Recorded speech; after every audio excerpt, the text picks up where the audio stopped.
We have about 10 or 15 workshops in different high schools around Milwaukee and in the surrounding suburbs. We work with some of the theater teachers or the music teachers there at the high schools, and we just give a little 20, 30-minute introduction to Next Act. We play a theater game and allow for sign-ups. We have auditions, 2 or 3 days of auditions. I'm more interested in how they take direction and how much fun they're willing to have at the audition. And then we have a little chat with them where I can kind of see why they want to be a part of the group.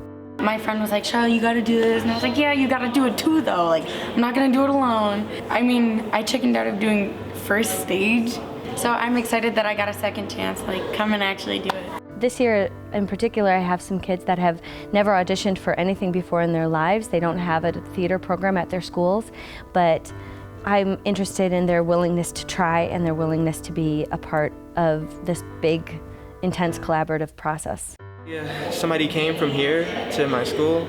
She told me about it and she gave me the flyer, and because I love meeting new people and I hear about so much of the talent here, I had to sign up for the audition. I couldn't let this one pass too. Yeah, first audition ever.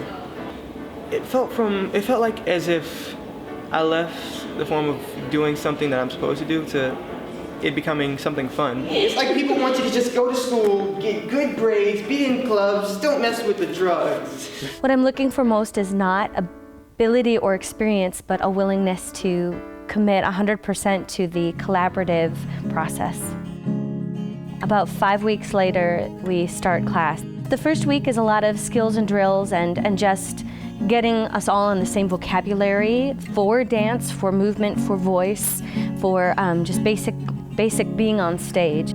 I have games and skills and drills that I want them to learn, but I really do tailor it by group. I've had some groups that are incredibly interested in dancing. I've had groups that are only really interested in the writing process, so we do a lot more free writing and a lot more creating scenes. And then I have some groups that love improv, that are very strong with that. In the first week, we start basic dance skills, just the differences between what you can do with your body and what that shows an audience. And most of them think that they can't dance at all. I put them together in different groups and they end up making choreography that they didn't even know that they could do. Day one, I try to create an atmosphere that is based in trust and respect. And because they are all willing to be there, they already have a bit of an artistic temperament. They want to say things. As the second and third week happen, we start talking more about the themes that we're interested in and the sorts of things that they are dealing with. It really makes them think about life, because usually when we come up with a topic for the show in general, it usually stems from a 2-hour discussion about life and what is going on in their lives at that time. We start circling around a couple of major themes, major topics and interests. This year, the topic, the whole play is very, very deep, very sophisticated. It's kind of a dark topic. It's about death and fear and love. And so it's very interesting to see how those things connect with a teenage audience. We begin to write. We create scenes. Sometimes we do that through improv, small group improv, just writing, getting stuff on the page. I like to make sure that they all understand what's happening, where the plot is going.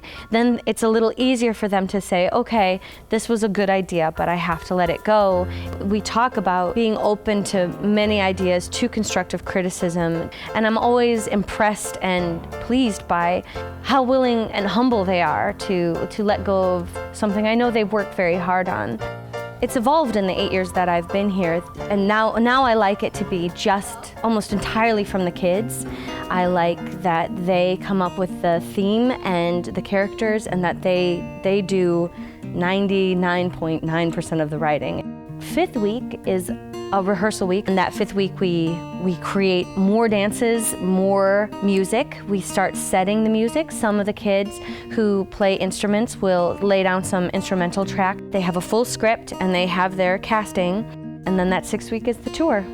We all pile on a school bus, and then we tour to all sorts of different venues. We go to boys and girls clubs, halfway homes, senior centers. We do go to First Stage because I like that they get to have an audience of peers. It's very on the spot, on the ground training for them. Seeing how they are when we travel around to the different places like the senior centers or the group homes, you just really see a change in the kids and how they care about different things in life. There's not a lot of theater that comes to the Boys and Girls Club and some of those halfway homes or the senior centers. Even in a group of 15 teenagers in the audience, there's going to be 2 or 3 who have really good questions, who were engaged and interested and want to know more about it. And there's some kids who never thought of theater as an option or as an outlet, and maybe then after the next actors perform, they also find that they have less fear or that they have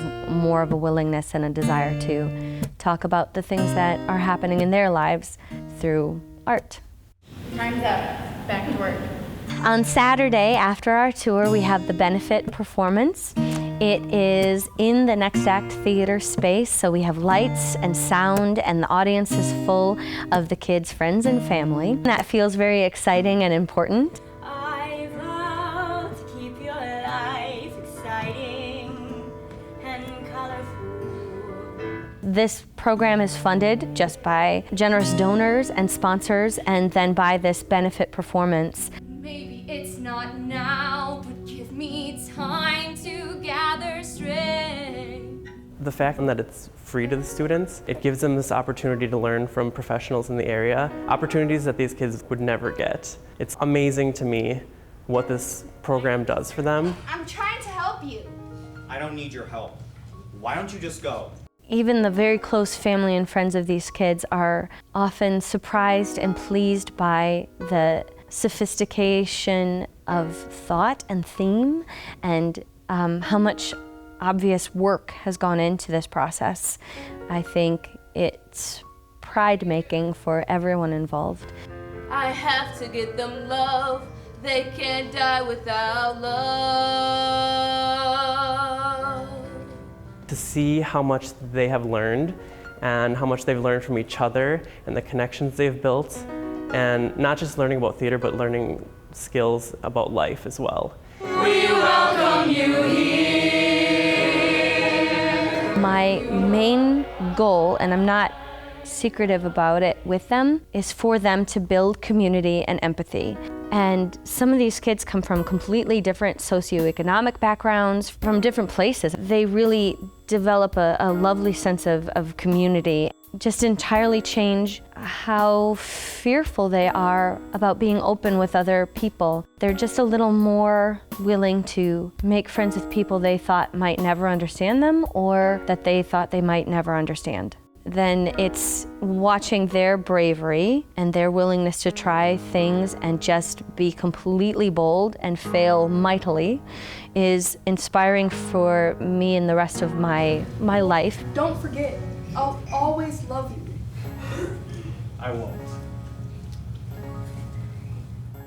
I'm glad to be the facilitator of building this kind of community and just helping these kids come to an understanding of what they're capable of. It's certainly a really wonderful thing that Next Act Theater provides to the community. A major function of art is to broaden people's opinions of the world around them. The fact that these high schoolers have such marvelous, thoughtful, interesting opinions about the world around them is something that everyone needs to know.